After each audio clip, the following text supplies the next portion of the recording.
नमस्कार साथियों, आपका बहुत-बहुत स्वागत है हमारे चैनल ऑनलाइन पाठशाला में। दोस्तों, आज की इस वीडियो में हम काफ़ी इम्पोर्टेंट मॉडर्न हिस्ट्री से संबंधित एमसीक्यूज़ को सॉल्व करने वाले हैं और साथ में जानने वाले हैं उनसे संबंधित फैक्ट्स को।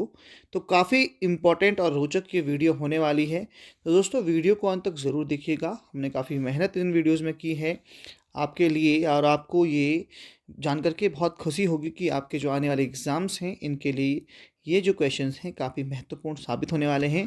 तो चलिए शुरू करते हैं। हमारा पहला क्वेश्चन है, भारत के साथ व्यापार शुरू करने वाला पहला यूरोपीय देश कौन-सा था? तो यहाँ पर ये कौन से यूरोपीय वो थे जिन्होंने सबसे पहले भारत के साथ व्यापार किया था? तो वो थे पुर्तगाली। सबसे पहले भारत में आए थे पुर्तगाली, जो व्यापार करने के लिए आए थे। तो इसमें जो है यूरोपीय शक्तियों में जो पुर्तगाली कंपनी है वो सबसे पहले भारत में उन्होंने प्रवेश किया था और वास्को डिगामा ने इसकी खोज की थी। और ये कब की थी? 17 मई 1498 को। तो ये नेक्स्ट क्वेश्चन बन सकता है कि ये जो खोज है यानी कि वास्को डिगामा भारत कब आया? तो आया 17 मई 1498 को। और भारत के पश्चिमी तट पर स्थित जो कालीकट बंदरगाह है, वहाँ पर जो है वास्को डिगामा पहुँचा था पुर्तगाली यात्री। तो ये चीज़ें काफ़ी इम्पोर्टेंट हैं और हो सकता है इसके बाद जो आने वाले क्वेश्चंस हैं उसमें भी ये क्वेश्चन पूछे जा सकते हैं। तो आप अपना यहाँ पर इनको ध्यान ज़रूर रखिएगा। चलिए नेक्स्ट क्वेश्चन पर चलते हैं। नेक्स्ट क्वेश्चन है, यूरोप से भारत तक कैप मार्क की खोज किसने की? अब ये जो कैप मार्क की खोज जो की थी वो वास्को डिगामा ने की थी। अभी हमने इसको डिस्कस किया है और कैप मार्क के रास्ते ही जो है वास्को डिगामा भारत आया था। तो इस मैप के माध्यम से देखते हैं तो यहाँ पर ये है हमारा इंडिया और ये है आपकी यूरोपियन कंट्री लिस्बन और यहाँ पर ये है वेनिस, जेनेवा। तो एक यहाँ पर एक रूट दिया गया है जो डॉट डॉट लाइन से है लिस्बन। तो ये डॉट डॉट लाइन वाला जो रूट है यही जो है वास्को डिगामा का रूट था, जिस रास्ते वास्को डिगामा जो है यूरोप से जो है भारत आया था और इसी रूट को कहा गया है कैप रूट। तो आपको यहाँ पर इसको देख कर के काफ़ी समझ में आया होगा। तो अफ्रीका को पूरा घूमते हुए जो है ये एशिया तक पहुँचे थे और इंडिया तक पहुँचे थे। तो इसीलिए ये काफ़ी इम्पोर्टेंट बन जाता है। इसके साथ साथ रूट फ्रॉम वेनिस देखेंगे आप यहाँ पर। तो वेनिस से ये शॉर्टकट रास्ता है और ये यहाँ पे जो है यहाँ से आता है और ये काफ़ी शॉर्ट रास्ता है। तो ये हमारी स्वेज कैनाल से होते हुए आता है। तो नेक्स्ट क्वेश्चन पर चलते हैं। नेक्स्ट क्वेश्चन है, भारत में पुर्तगालियों का पहला गवर्नर कौन था? भारत में पुर्तगालियों का पहला गवर्नर कौन था? तो ये था फ्रांसिस्को डी अल्मेडा। यहाँ पर आप देख सकते हैं फ्रांसिस्को डी अल्मेडा पुर्तगालियों का पहला गवर्नर था और ये 1505 में बना। फ्रांसिस्को डी अल्मेडा यहाँ पर पुर्तगाली गवर्नर। और इसने जो है यहाँ पर हिंद महासागर को नियंत्रित करने वाली जो नीति है जो ब्लू वाटर पॉलिसी के नाम से जानी जाती है, तो इसकी भी यहाँ पर शुरुआत की थी। और इसने सेंट एंजेला एक किला है उसका निर्माण भी शुरुआत की थी 23 अक्टूबर 1505 से। तो ये काफ़ी इम्पोर्टेंट फैक्ट जो हैं फ्रांसिस्को डी अल्मेडा से बनते हैं, जो कि पहला गवर्नर था पुर्तगालियों का। तो दोस्तों, बढ़ते हैं नेक्स्ट क्वेश्चन की तरफ। अगला प्रश्न है, किस पुर्तगाली गवर्नर ने ब्लू वाटर की नीति शुरू की थी? तो अभी हमने इसको डिस्कस किया है फैक्ट्स में। तो वो भी कौन था? फ्रांसिस्को डी अल्मीडा, जिसने कि ब्लू वाटर की नीति जो है इसकी शुरुआत की थी। नेक्स्ट क्वेश्चन है, भारत में पुर्तगालियों की पहली राजधानी कौन सी थी? तो सबसे पहले जो है पुर्तगालियों ने अपनी जो राजधानी है उसे बनाया था कोचीन को। कोचीन जो है 1505 से लेकर के 1530 तक रही थी पुर्तगालियों की राजधानी। उसके बाद पुराना गोवा 1530 से लेकर के 1843 तक काफ़ी लंबे समय तक जो है पुराना गोवा रहा। और फिर जो है नोवा गोवा, जो नया गोवा है वो 1843 से 1961 तक जो है पुर्तगालियों के अधीन रहा। तो ये उनकी राजधानियाँ थी। तो ये आपको ध्यान रखना है। नेक्स्ट क्वेश्चन है, किस पुर्तगाली गवर्नर ने साम्राज्यवाद की नीति शुरू की थी? साम्राज्यवाद की नीति किस पुर्तगाली गवर्नर ने शुरू की थी? तो ये शुरू की थी अल्फोंसो डी अल्बुकर्क। यहाँ पर जो ऑप्शन नंबर डी है, अल्फोंसो डी अल्बुकर्क ने साम्राज्यवाद की नीति शुरू की थी। तो यहाँ पर इसने जो है इसको जो है रियल में पुर्तगाली सत्ता का वास्तविक संस्थापक माना जाता है अल्फोंसो डी अल्बुकर्क को। और ये जो है फारस की खाड़ी पर आक्रमण करने वाला पुनर्जागरण का पहला यूरोपीय भी था। तो ये भी आपको ध्यान रखना है। साम्राज्यवाद की नीति शुरू की, फारस की खाड़ी पर आक्रमण करने वाला पहला यूरोपीय था, और साथ में इसको पुर्तगाली सत्ता का वास्तविक संस्थापक भी माना जाता है। तो ऑप्शन नंबर जो डी है यहाँ पर राइट हो जाता है। अगला प्रश्न है, डच ईस्ट इंडिया का गठन कब हुआ? डच ईस्ट इंडिया का गठन कब हुआ? तो ये हुआ 1602 ईस्वी में। तो ऑप्शन नंबर जो सी है वह राइट हो जाता है। अगला प्रश्न है, डच ईस्ट इंडिया कंपनी से संबंधित यहाँ पर काफ़ी हमने फैक्ट्स को डिस्कस किया है, आप इनको देख सकते हैं, काफ़ी इंपॉर्टेंट फैक्ट्स हैं जिसमें हमने देखा कि जो है इसके अंतर्गत आप देख सकते हैं कि कॉर्नेलिस डी हाउटमैन ने 1596 में पहली बार सुमात्रा और बेंटम की यात्रा की, और 1602 में नीदरलैंड के स्टेटस जनरल ने कई व्यापारिक कंपनियों को नीदरलैंड की ईस्ट इंडिया कंपनी नामक एक इकाई में विलय कर दिया। और Dutch East India Company Johan van Oldenbarnevelt का दिमाग की उपज थी। इसी ने जो है डच ईस्ट इंडिया कंपनी की स्थापना की, और इसे जो है यूनाइटेड ईस्ट इंडिया कंपनी के नाम से भी जाना जाता है, और यूनाइटेड ईस्ट इंडिया कंपनी इसे कहा जाता है, और शॉर्ट में इसे वीओसी कहा जाता है। कंपनी ने सबसे पहले व्यापार शुरू किया 11 नवंबर 1604 को, और कालीकट के जमोरिन और डचों के बीच में एक संधि पर हस्ताक्षर हुए, और जमोरिन ने इस संधि का उपयोग किया पुर्तगालियों को मालाबार क्षेत्र से निकालने के लिए। उसने डचों के साथ हस्ताक्षर किया पुर्तगालियों को यहाँ से निकालने के लिए। और संधि के तहत क्या था कि दोनों पक्षों ने समुद्र और सूर्य तक एक दूसरे की सहायता करने का वादा किया। साथ में डच ईस्ट इंडिया कंपनी दुनिया की पहली सार्वजनिक रूप से कारोबार करने वाली संयुक्त स्टॉक कंपनी थी। नीदरलैंड का कोई भी नागरिक इसमें शामिल हो सकता था। कंपनी को युद्ध संचालित करने, शांति वार्ता करने, क्षेत्र पर कब्जा करने और किले बनाने का कार्य सौंपा गया। आंध्र प्रदेश में मसूलीपट्टनम में डचों ने अपनी पहली फैक्ट्री खोली, और इसकी स्थापना हुई 1605 में। डच सूरज बंदरगाह और डच बंगाल की इन्होंने स्थापना की 1616 और 1627 में। 1656 में डचों ने पुर्तगालियों से सिलोन छीन लिया, और इस तरह से यहाँ पर इन्होंने मालाबार तट पर पुर्तगालियों की बस्तियों पर कब्जा कर लिया, और नागापदम में डच सेना ने पुर्तगालियों को हराया, और इस तरह से दक्षिण भारत पर कब्जा कर लिया। काली मिर्च और मसालों के व्यापार में जो है डचों का नियंत्रण था। इसी तरह से इन्होंने इसके साथ साथ नील, रेशम, कपास, चावल, अफीम आदि का भी व्यापार किया।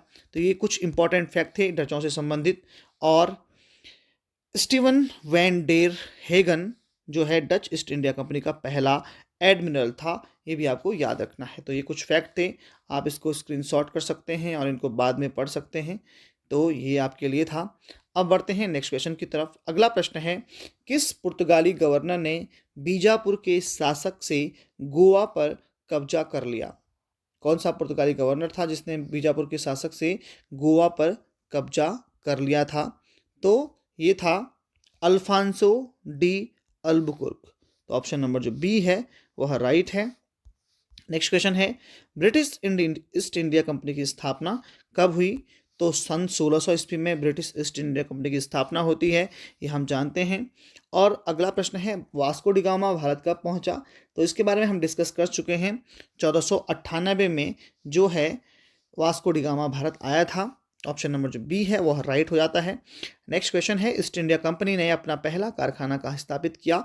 तो काफ़ी चीज़ें हम डिस्कस कर चुके हैं फैक्ट्स में, तो इसलिए जो है यहाँ पर डच ईस्ट इंडिया कंपनी ने अपना पहला कारखाना मसूलीपट्टनम में स्टार्ट किया था। तो ऑप्शन नंबर जो सी है वह राइट है। नेक्स्ट क्वेश्चन है, इंग्लिश ईस्ट इंडिया कंपनी ने अपना पहला कारखाना कहाँ स्थापित किया? तो इंग्लिश ईस्ट इंडिया कंपनी की बात की जाए तो इन्होंने सूरत में अपना पहला कारखाना स्थापित किया था, और 31 दिसंबर 1600 ईस्वी में ईस्ट इंडिया कंपनी की स्थापना हुई थी, और इसे जॉन कंपनी के नाम से भी जाना जाता था। और इसे ब्रिटेन की महारानी ने भारत के साथ व्यापार करने के लिए 21 सालों की छूट दी थी। और बाद में कंपनी ने भारत में जो है लगभग यहाँ पर सैनिक तथा प्रशासनिक आधिपत्य जमा लिया था, और इसलिए 1858 में इसका बाद में विलय हो गया था। तो ये चीज़ें आपको ध्यान रखनी है। तो मेनली सूरत में इन्होंने अपना पहला कारखाना खोला था। अगला है गोवा, दमन और दीव किसके उपनिवेश थे? तो ये पुर्तगाल के उपनिवेश थे। ऑप्शन नंबर जो बी है वह राइट हो जाता है।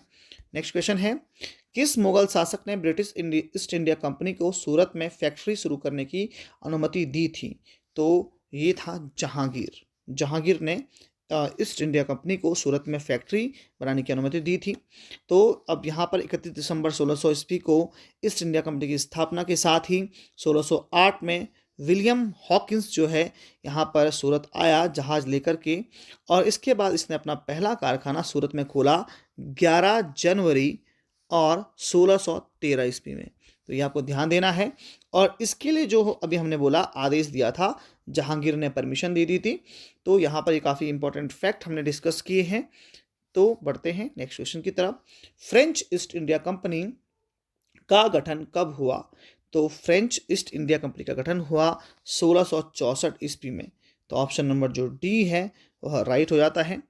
अगला प्रश्न है, वास्को डिगामा 1498 में भारत में उतरा। तो कहाँ पर उतरा ये भी हम डिस्कस कर चुके हैं फैक्ट्स में। तो कालीकट पर जो है वास्को डिगामा उतरा था 1498 में। ऑप्शन नंबर जो बी है वह राइट हो जाता है।